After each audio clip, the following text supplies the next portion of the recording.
Picture this. Imagine a world without the cool relief we take for granted. It's the hottest day of the year, maybe even a record breaker, the kind of heat that makes headlines.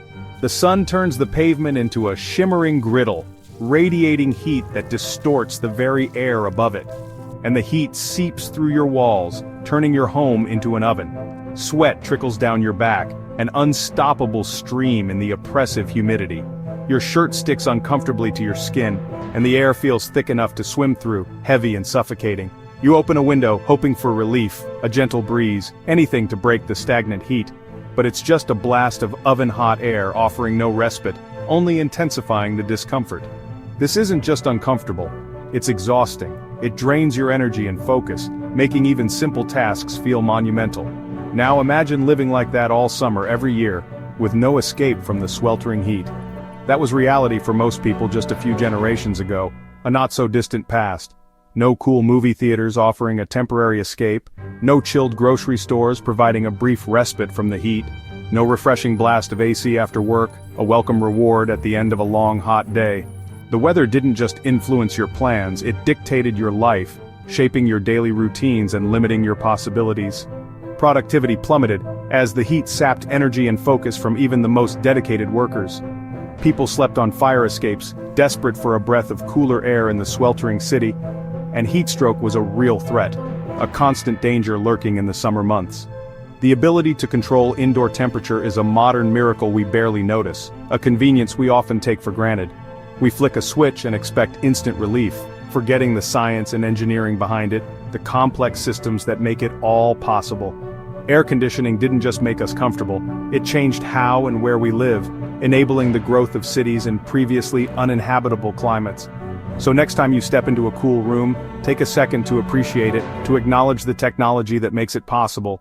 Because today, we're pulling back the curtain to see how this technology really works. Let's dive in and explore the fascinating world of air conditioning. How does your AC actually make cold air? Here's the secret. It doesn't create cold. It removes heat. Think of it as a heat bouncer, grabbing warmth from inside and tossing it outside. The magic is phase conversion. When liquid turns to gas, it absorbs heat, like how you feel chilly when pool water evaporates from your skin. Your AC uses a special chemical called refrigerant, which changes from liquid to gas at low temperatures. Inside, the refrigerant evaporates, soaking up heat from your air. Then it travels outside, gets compressed, and releases that heat into the air. The cycle repeats. Inside, a fan blows air over cold coils. Outside, another fan helps dump the heat. So your AC is a heat sponge indoors and a heat cannon outdoors. It's not magic, just clever physics. Let's take a look under the hood, or rather inside the cabinet, and meet the four main parts that work tirelessly to keep you cool and comfortable. These components are the unsung heroes of your home's climate control. First, we have the evaporator, located inside your house, usually as part of your indoor air handling unit. Think of it as the heat sponge of your AC system. Cold refrigerant, in a liquid state, flows through its intricate network of coils, actively absorbing heat from the air that's circulating around it. This process cools the air before it's pushed back into your living space. Next up is the compressor, often referred to as the powerhouse, and it's typically found outside in the outdoor unit. The compressor's job is to squeeze the refrigerant gas, dramatically raising its pressure and, consequently, its temperature. This is a crucial step in the cooling cycle. Then we have the condenser, also located in the outdoor unit, working in tandem with the compressor. Here, the now hot refrigerant gas releases its accumulated heat to the outside air, a process that causes it to condense back into a liquid state, ready to begin the cycle anew. Finally, we arrive at the expansion valve, a small but mighty gatekeeper within the system. It precisely drops the pressure of the liquid refrigerant, transforming it into an icy cold mixture just before it makes its way back to the evaporator to start the heat absorption process all over again. The cycle repeats continuously. Absorb heat inside your home and efficiently dump it outside. Four essential parts, all working towards one common mission, to keep you cool and comfortable, no matter the weather outside. The teamwork between these components is seamless and perfectly synchronized, and the result is the refreshing cool air you feel and enjoy every summer. It's a seemingly simple closed-loop system, but its impact has been profound, changing the way we live and work across the globe. So, next time you hear the familiar hum of your AC unit, you'll have a better understanding of the intricate processes happening inside, working hard to keep you comfortable. That's the remarkable magic of modern engineering at work. Now let's take a brief look at how we got to this point in air conditioning technology. Long before AC, people got creative to beat the heat. Ancient Romans used thick stone walls and aqueducts to cool their homes. Others harvested mountain ice, storing it underground for summer. In the 1840s, Dr. John Gorey built the first ice-making machine to help his feverish patients. He dreamed of cooling entire cities, but people laughed him off. Early machines were huge, dangerous, and used toxic chemicals. Good for industry, not homes. But these were the first steps toward controlling our climate. They proved we didn't have to just endure the heat, we could fight back. The stage was set for a revolution in comfort.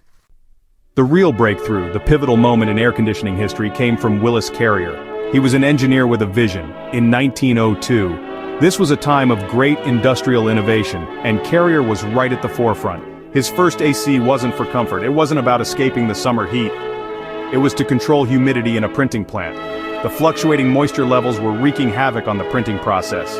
Carrier's invention worked so well, it solved a major industrial problem. He realized it could change everything. He saw the potential beyond just industrial applications. By the 1920s, his centrifugal chiller made AC safer and smaller. This was a crucial step in making it more accessible. The first air-conditioned movie theater opened in 1925, offering a cool escape from the summer heat, and people flocked to it. It was a novelty, a luxury, and a welcome relief. Soon, department stores and offices followed, hoping to attract more customers and improve worker productivity. For decades, AC was a luxury, a symbol of wealth and progress. Huge, expensive, and only for the wealthy or big buildings. It was a status symbol as much as a functional appliance. After World War II, things began to change. Mass production and the window unit revolutionized the industry, made home AC possible for millions.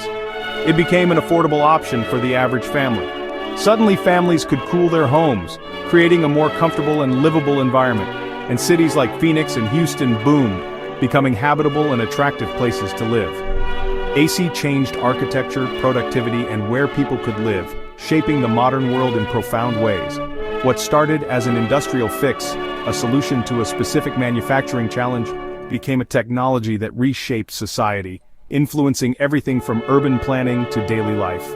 Air conditioning went from rare luxury and exclusive privilege for the elite to everyday necessity.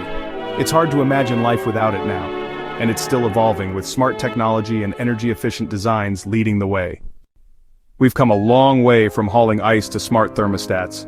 Today's ACs are getting smarter, learning your habits, cooling only the rooms you use, and saving energy.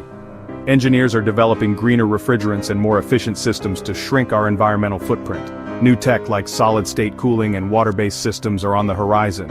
Imagine ACs that sync with solar panels, or use AI to create the perfect climate in every room. The future is about comfort with less impact. From ancient stone walls to AI-powered systems, our quest for cool keeps evolving. The story of air conditioning is still being written. What's the coolest or weirdest cooling system you've seen? Share your stories in the comments. Let's keep exploring the science humming right outside your window.